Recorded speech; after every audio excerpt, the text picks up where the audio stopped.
जवानवा गढ़ा में कूदल खेसरिया। भाई लोग जौन भी आदमी ई वीडियो के बनैले बा ओकरा के हमरा तरफ से दिल से धन्यवाद, दिल से शुक्रिया। हम तो कम जो भी खेसारी लाल यादव के चाहे वाला बा लोग, खेसारी लाल यादव के फैन बा लोग, ई वीडियो के ई फोटो के देख के खुश हो जाए के चाहिए, ठीक बा।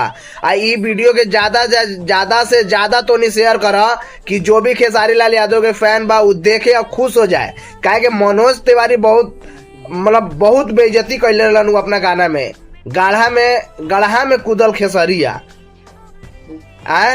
उ तो एगो समझ नकली डुप्लीकेट वीडियो रहे, लेकिन हई हमरा ओरिजिनल वीडियो लागता।